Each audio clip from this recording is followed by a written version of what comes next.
Good morning, everyone. Welcome to the show that you have been waiting for, years in the making, and that is the Losers Lunch Reunion Show with my man, El Prez, Phil Mancuso. Phil, what is up, buddy?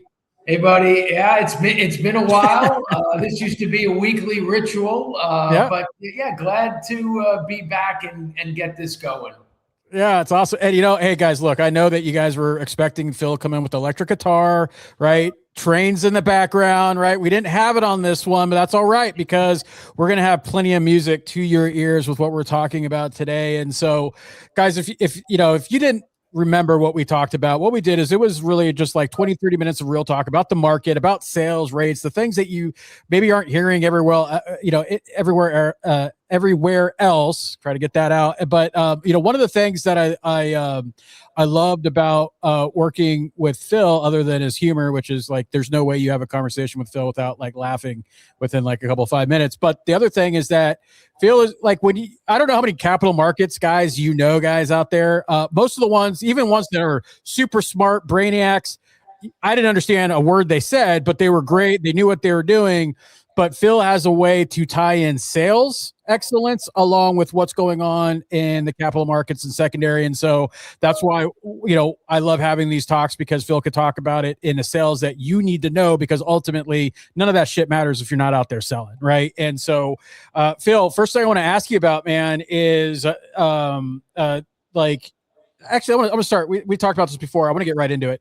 One of the things that I believe right now with everything that's happening with AI disruption, and I'm not talking about to mortgage industry, but just economy at scale, consumerism, jobs, all of that we've already seen, is that I believe that your company, your CEO, your leaders need to be wartime generals right now. And if you're not, you're going to be in for a rough go. So I want to get your opinion and take on that. Yeah, I mean, so look, let me just even take that a step further, right? To me, I feel like in this industry, you almost need to be a wartime CEO all the time. Okay. Yeah. I think you find that in life and business is good practices, good ideas, good effort, and so on and so forth always plays. Okay. Mm-hmm. It's when there's friction, it's when there's times are tough that we tend to shine a light on those things a little bit more, right? Yep. Not spending money like an idiot, okay? Yep. Making all your phone calls as a loan officer, closing loans quickly, that always works, right? There are times where just the market allows you to be lazy and still thrive. And I think that's really maybe even a better point in this whole concept, this whole thesis is who are the folks that are successful in spite of themselves? Who are the folks that are successful just because of the market? Those are the ones that have been hurt the most in the last, 2, 3, 4 years, right? And so, there's an old saying that I've kind of tried to run my businesses by is that the market sets the price. You make money on the execution. You make money on the secondary execution, on the operational execution, so on and so forth. And, I've said this a lot lately. When you look at the companies, and many of whom at tremendous scale that have gone out of business in this industry in the last few years, that by and large doesn't happen in any other industry. Nabisco doesn't wake up and go out of business, after a record quarter. And you have to ask yourself why. And the why is they've never done the smart things in this industry. They've been fooled by refi boom after refi boom and outrunning their expenses, not making a genuine profit. Now, once you look outside of our industry, what's the impact, of these sorts of things that I think we maybe in our industry do a terrible job at seeing the next thing coming, not, trying to hold out for the next refi boom and such. But outside of our industry and the advent of AI and all this other stuff, this continues to go towards, even though COVID has been a bump in the road and a blip, we've been spiraling towards the lowest common denominator economically for 40, 50 years. And all of these massively anti-inflationary, anti-employment things. AI is just another, tool in the, trying to get to maximum production, to maximum efficiency, productivity toolbox. Yep. And when you're looking at the landscape now with what's happening with, because you get pick the headline, whether it's the consolidation of servicing, whether it's partnerships, JVs, all of that stuff, whether it's credit report costs, whether it's new credit, scores, and pick it, right? I just see a lot of distraction. I just see a lot of noise, and ultimately none of that. And I want to get your take on this because, again, like I talked about in the beginning, is just your sales acumen on top of, obviously your expertise on the mortgage side. But I don't know why everyone's so focused on trying to time the market this, the market that, all of that other stuff, instead of just picking up the damn phone and just doing the actions. Because the top producers I know, and I don't like to be like a top producer guy, but I'll just say this: the effective people I know that didn't dip when everyone else did, they didn't have some secret thing and a bag of tricks or whatever. They just simply stuck to what mattered, which was going out there and contacting as many freaking people as possible. Yeah, and that, look, all of this is interrelated. I said this at NAM 2 months ago. We obsess over the one thing in this industry we can't control, which is rate. It's mindless. It's senseless. I said it on my huddle again this morning. You just can't control it. And I know there are some top producers I know that said that they were heading towards being broke in April of 22. Think about this. 1 month, 2 months, 3 months of being removed from record low rates. There is no substitute for hard work. There's no substitute for planning. There's no substitute for living within your means. There's no substitute for delayed gratification. And I get it. It's hard. You need to look no further than the financial statements of some of the very biggest public companies in our industry to figure out that this model isn't sustainable.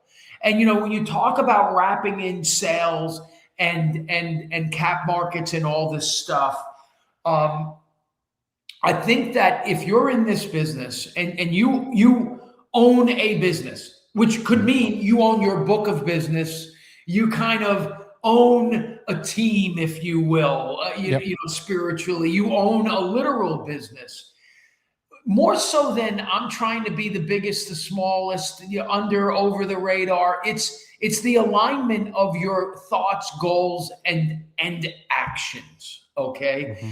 And when you talk about the folks that continually get left behind or the ones that never had a blip, for those folks, they're being transformational, not transactional, not to speak in platitudes, but that's a big, big, big one for me is again, if you're waiting for rates to dip, if you're trying to time a market, it just makes no sense. And I got to tell you that when I trained loan officers, when we, in my previous company, were the #1 lender on bankrate.com, the most competitive marketplace in the mid, aughts, and even maybe a little bit beyond, we locked everybody right at application. We told them, sorry, don't look back. If you're going to bug me about we locked at the wrong time, don't even bother, because I'm not going to play that game. At the end of the day, more money is lost because of indecision than the wrong decision.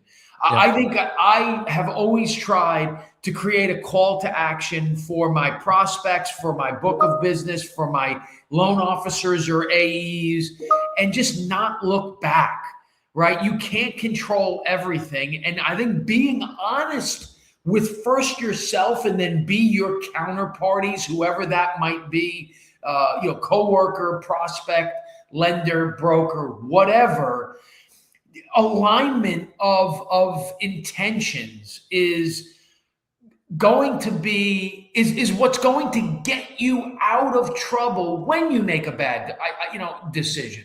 Maybe we should have floated, but we didn't. But we were honest about it. We'll get it next time.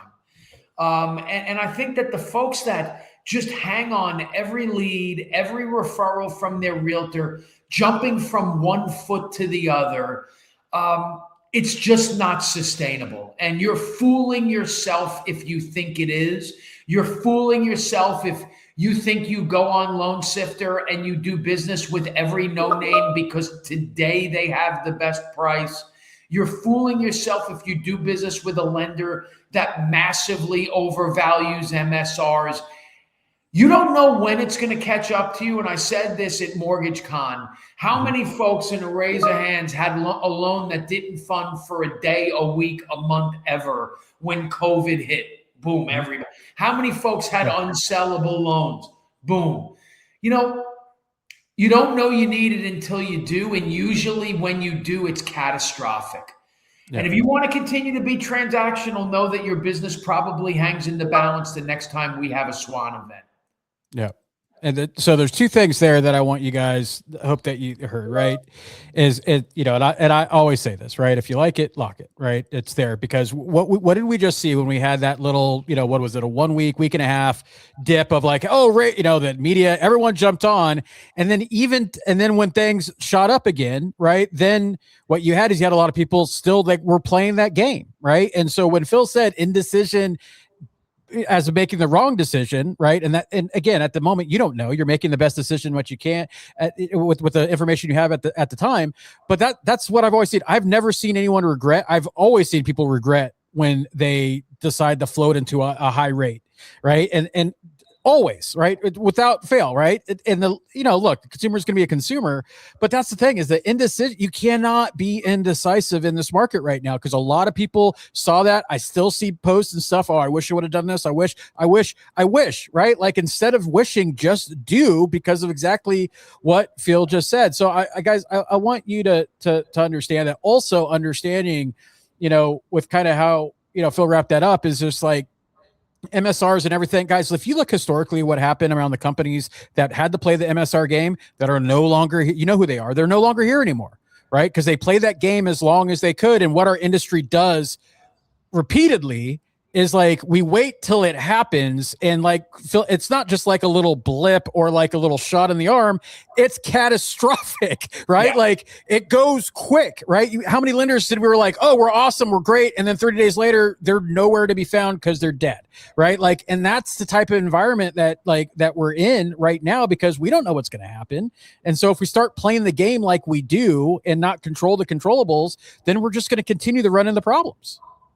Yeah, I mean, dude, so every morning, almost every morning, once in a while I take a morning off, but every morning at 8:25 and at 8:10 or whatever it is on ADP day, because that number hits at 8:15, I do this huddle that's free to the market. We have a bunch of people that join live. Honestly, it's like 20-1 the people that watch it on replay. I wish they would join live because I'm trying to give actionable information. Yep. But listen, I've been talking since, I don't know, mid-December. I mean, I think Jenna posts these things all for, you can go and watch the replays. I've been talking about a hot inflation report coming up. I've been talking about being worried about rates in the short cycle. I keep saying August, September is kind of when I think we maybe, make that final leg down in this cycle. Look, if you Google, and it's as simple as this is all misdirection. The great Milton Friedman has said, and I've quoted him 1,000 times in the last 2 years, only the government creates inflation, okay? Yep. Only the government creates inflation. Inflation is simply the devaluing of currency. And that only happens one of two ways, printing of money or creating leverage through debt, okay? I might argue a precipitous drop in population. And the way I say this is simple, okay? If you've got 3 people on an island and one sells milk, one sells eggs, one sells cheese, whatever, pretending that milk and cheese don't come from cows for a second, right? And we've got $1 to split between us. And you charge 20 cents, I charge 20 cents, she charges 20 cents, and all of a sudden I go crazy and I charge 40 cents. But because you have 80 of the 100 cents that's in circulation, you're like, fuck it, I'm going to buy cheese because I want his cheese is great. Yep. At some point, you don't have any money and I have no customers. I've got to drop, you stop spending, I've got to drop prices, so on. So when prices go up, and I've been asked to talk a lot about Iran and about tariffs, these things, to your point, are smoke screens. They're reasons to get distracted. They create transitory inflation. Meaning, if there's no more money in circulation, I don't care if oil is $1 billion. We can only afford as much gas as we can afford. Okay. Yep. Our money is not unlimited. And so the irrational exuberance that Alan Greenspan would talk about is that when we had so much money in our pocket, we'd start spending it like idiots. Okay. Yep. When you're on a budget, you can't spend like an idiot. So to whatever extent I raise my price on that island, it's transitory, i.e. it will not last forever. Okay. Yep. Now, if somebody comes in and says, everybody's got $2 now, it devalues our goods and services because you can spend like an idiot longer. And in theory, in perpetuity, because overnight we've got twice as much money to spend. So all you need to do is Google St. Louis Fed M2 money supply, and it's simple. And in a lot of ways, that's the only thing that you need to look at in the big picture. The non-farm, the ADP, the ISMs, that's how we trade intraday, day-to-day, week-to-week. But in the grand scheme of things, when I said 3 months ago, 5 months ago, we're going to have a pop-up of inflation, it was purely based on the money supply. We printed $1 trillion in the last year. We shrunk by about $500 billion or $1 trillion in like 24. Why did we see disinflation, a slower growth of inflation? Less money in the money supply. People had less money. They spent less money. Sellers lowered their prices. We've printed $1 trillion in the last year. Going to be inflation. We're starting to see it. Hell, a month ago, I got into a chat group like, oh, there's no inflation. What are you talking about? And now everybody's talking about inflation. What's happening in the Middle East, that is a source of disruption in the near term. And so when I talk about float lock, and I begged everybody to lock 3 weeks ago, a month ago, when everybody was floating, because they're like, okay, 3%, here we come. Sad to say, wrong. Yep.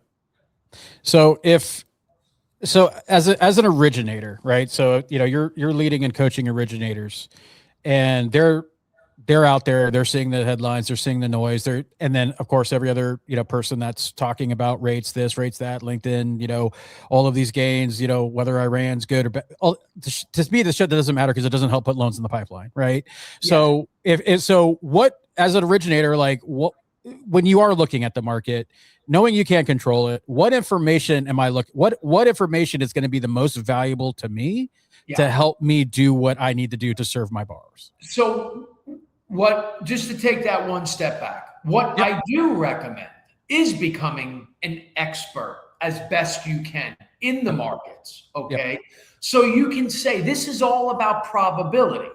So, first thing I would do is Google an economic calendar if you don't have one. I use Yahoo Economic Calendar. There's an economic calendar on Bloomberg or TradeWeb, which I don't think anybody's going to spend $4,000 just so that they can watch the market live. I mean, unless you're a cap markets person, you don't need Bloomberg or TradeWeb. Sorry to those guys. But, the MBS Live, I give Matt Graham my $50 every month. Even though he and I disagree on a number of things. I've been a customer for, God knows, 15 years, probably near customer one. And I just look at it because it's on my phone and I can be like, okay, what's happening this week? So information is power. That's number one. Okay. And what we would do, and look, we dovetail this in our sales pitch when we were in a call center. First things first, and I think setting the tone is everything. I think that you are setting yourself up for failure if you're subservient to your realtors, to your referral sources, and to your borrowers. We're lending money. We forget about that an awful lot. Okay. There's a tremendous amount of risk in what we do. And so I got to tell you that the way I would coach people to answer the phone back in the day is not how can I help you? How are you? Hi, this is Phil, from blah, blah, blah, blah, EPM. How you doing today? Most people will answer that way and sort of never ask a question that you don't sort of know the answer. Most people, sales 101. Yeah. Most people will say, "Oh, I'm great. How are you?" And that's the answer I wanted. And my understanding of the markets and my understanding of what was coming prompted my response, because I'm going to wake up early. I'm going to look at the calendar and I'm going to know what's going on today, tomorrow, next week. And my answer would always be, I'm doing great. Crazy day. The Fed's talking at 2:00 and everybody's calling me to lock their rate. I suppose that's why you're calling. And guess what's going to happen? They were either calling you for that reason, or now they're like, oh shit, I didn't know. Mm-hmm. And then if you understand the psychology, sales is about understanding the psychology of humans. Yep. So number one, 90% of people are followers. To be successful in anything, you just simply need to be a leader, learn how to lead, right? And so 90% of the people that I said that to, their sort of instinctive reaction to that's going to be, holy shit, yes, that's why I'm calling. Mm-hmm. I've got them right there. So let me tell you what we're expecting, right? Yesterday we had ISM and it did this. I'm a little bit worried about that. Tomorrow we've got ADP and we're expecting this. And look, so while we're talking about rates, I'm not making it about rates. Yep. Okay. Yep. And listen, Jay, I don't have a crystal ball, but let me what I'm doing for you here is about probability. That's all you and I need to concern ourselves with. Do you have a crystal ball? Oh, yeah, of course I don't. Yep. That like banter. Mm-hmm. And if I did, I'd be sipping a pina colada on the beach, right? Mm-hmm. And like now all of a sudden you have rapport, right? Yep. And the other thing is, and I am a cursor, and I'm not suggesting that you curse with your prospects, but you want to feel comfortable, because what is proven is when you admit your mistakes, when you curse, when you do things like that, it shows people this is who I am. You either like it or you don't like it. And I'm comfortable with the people that don't like it. You're not for me and I'm not for you. Yeah. Right? So now I establish credibility just in the language I use. And I don't mean foul language, but it could be. But in the words I use, the language I use, how I use it, and by taking control of the situation. I can also tell you that 9 out of 10 of your competitors are going to be talking about, I'm going to shop your rate and Loan Sifter. Who the fuck knows what Loan Sifter is if you're a borrower? Like, that's the other misunderstanding for salespeople. That you think the people you're selling know what you know. You have to go into every selling situation totally naive and assume that they're going to do what I want them to do. And what that comes back to is, if I believe in what I'm doing and I'm true and I'm honest and I'm competent and I'm credible, I'm not selling anybody. I'm not tricking you. I'm best preparing you for the best possible outcome. And so, it would be like, hey, this is a probability thing, and this is what's happening, and this is what I'm worried about, and this is why I'm suggesting we lock or float. And if I suggest the lock, we're on a timeline. Now I'm getting them on the deadline. If I suggest we float, I need to lock at any moment. We're still on a timeline. I'm always putting stuff back on them. I need your docs. I need this. I need you to. And then when we would write the deal, I would always button it up. And I'd walk them through step by step. Let me tell you what's going to happen. And I'd literally say, because I go in the call center and take calls for a week or two just to prove that I was still sharp and get guys complaining about leads and rates and all this bullshit. Hey, it's not that. It's you. yeah, those might be things that help or hurt, but ultimately it comes back to you. And so I'd be like, I'm going to hang up the phone.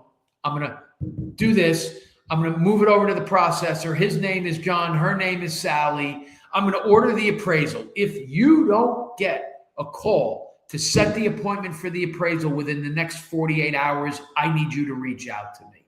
And I literally go step by step by step. I can tell you that almost every borrower would have their docs to me within an hour. And the incident of renegotiation, cancel it, like was close to zero. You know, because you're saying things and saying them in a way that none of your competitors are going to say it because they're weak. Yep. 9 out of 10. Yep. And they're flying. Oh, my lender. They hype their lender more than they hype themselves. It's preposterous. Yeah. Hey, guys, look, so I wasn't lying when I said that Phil talks sales, right? And what have you heard on this call, right? Everyone that's, you know, on the webinar, that's streaming live, LinkedIn and Facebook, what have you heard, right? You've heard about being an expert, right? You heard about controlling what you could actually control, not worrying about the shit that you can't, right? You've heard about your talk tracks and your sales and how you set up that consumer with psychology, not with selling shit, right? Especially because you only have to sell when you don't believe and you're not confident in yourself, right? This is shit that I talk about all the time with my loan officers, right? And so ultimately, guys, like what you've heard on this entire call was really your playbook on how you need to approach this. Because here's the thing, everything that Phil talked about today, guess what? It's going to, we don't know what's coming towards us, but I could tell you it's going to be disruptive, right? But at the end of the day, everything that Phil said, guess what? That's going to help you in a disruptive market. And here's the flip side. Guess what? If everything turns to rainbows and sunshine, it's going to help you then too. Right now, what's going to help you is being the expert, standing out, having the conversations, and not worrying about the shit that everyone else is worried about, right? That's your advantage. That's your opportunity right now. And so, you know, as we wrap up, one thing I want to talk about with you, you know, real quick is just tell me a little bit. You guys got, you know, one of the events that is, you know, one of the more popular events in the mortgage industry, and that is TAG coming up here. So, what do we got to look for with TAG and having more of this? What I think is what the industry needs is just real talk about what's going on and what they can do about it. So I think on the real talk side of things, one of the things that we did last year a little bit differently was, instead of these half-hour, 2 hour sort of engagements, it was 15-minute speakers, 15-minute sort of panels, hit them hard, get a couple more folks up on stage. So I think you can look for that. I think we're going to look, you know, I think we're going to try to drill it down into stuff that's a bit more actionable, right? You know, the first, you know, 3 or 4, I think this is the 5th one. You know, I think it was all a dress rehearsal for this. You'll see a couple less big name speakers. There's still some really great ones, but not as many as last year. You're going to see some more industry people. I think you're going to see something that's a bit more focused and concentrated, you know, in this evolution of it. Eddie posted something on Facebook yesterday, and this goes to what we've been saying about Tim Grover, Bethany Frankel, Andrew Bustamante, and Lil Jon, and me. and Phil Mancuso. I'm the headline of that. But you know, listen, 3% is likely not coming back. Okay, This next event is likely to be different for the following reasons. If you go back to 2008, and you really want to take it to the simplest form, we had way too much housing supply. All right. Huge part of the problem. We don't have as much supply this time around. Okay. The other part of it was, you know, wealth was distributed much more equally, right? And because there was so much less money in circulation, not at the level, whether it be individually or at the higher or lower end, the way it is now, right? So, you have something like 80% of the wealth distributed amongst like 6 investment firms. They're only going to let not to be a conspiracy, the market is somewhat rigged, guys. I mean, come on. They own 80% of the companies. I mean, what do you think they're going to do? They're going to let themselves go bankrupt? Yep. what is interesting is this does feel very 1970s like, and I think we've been used that S word stagflation a couple of years ago. There's no doubt. So I felt like middle America, whatever that means, has sort of been in recession for 3 years, really since that second round of printing money, summer of 22. That money ran out pretty quickly. And I think that it took a while for non-farm to show it, for some of these other reports to show it, because of the wealth gap distortion and a number of other things. But clearly you're seeing some economic decline, okay, in a period where you're seeing an increase in inflation. Once we get through this Iran situation and some of the other stuff that's going on, I think the most likely outcome is the Fed's going to be stuck with a very hard decision. Do we have a dual mandate, and do we address employment? To come back to your other thing, AI is not going to help employment, right? You better embrace it. It could help. Al and I, our CFO, were talking about this today, is that the folks this morning, the folks that understand how to use Copilot and this and that and the other thing. You're the same way I used, DU and LP in 1997, right? Nobody knew what the hell that was. That was as big a part of me getting a leg up in my career as anything back then. I was 25, 26 years old. Being able to leverage and harness AI is going to unlock a tremendous, multiplier for the smart people in this industry and others. And so, higher inflation, slower economy, not great. And that's going to be, I think, the next real opportunity for the smart people in this industry is now if you can overlay AI on top of that and expand your reach. The folks that don't know what the hell they're doing, they're going to find themselves on the outside looking in. Boom. That's it. That's the soundbite. Actually, the best soundbite, I actually have to go back to Fuse for that.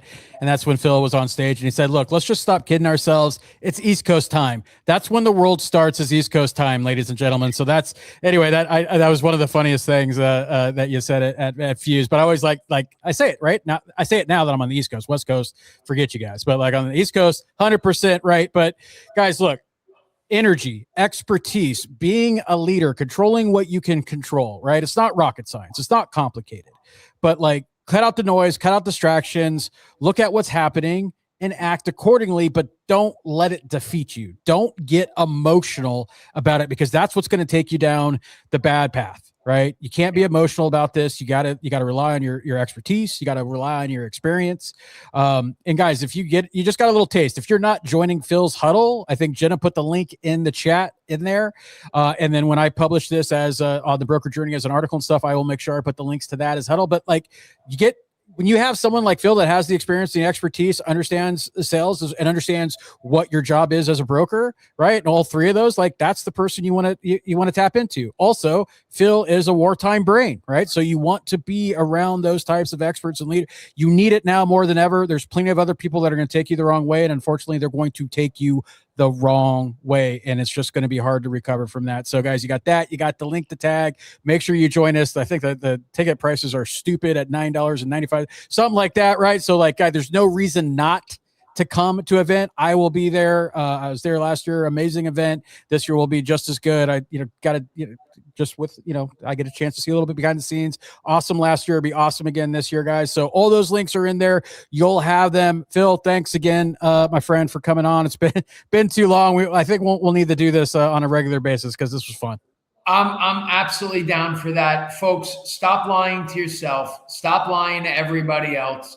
Know that bulls and bears make money and pigs get slaughtered, right? And there's no substitute for hard work. I could tell you, to Jay's point, my best years in this industry were all the down years. 08, COVID, 16, 06. These are growth periods. And you should have grown in 23 and 24. And if not, listen to what Jay's saying. Get on the huddle. Listen to some of the things that I can help you with. Charlie Munger, I'll leave you with this. 2 things. 1, invert, always invert. 2, look in the mirror. And 2, this might have been Buffett, be greedy when people are fearful and fearful when people are greedy. There you go. That's it. That's the soundbite, my friends. Guys, I hope you guys enjoyed this show.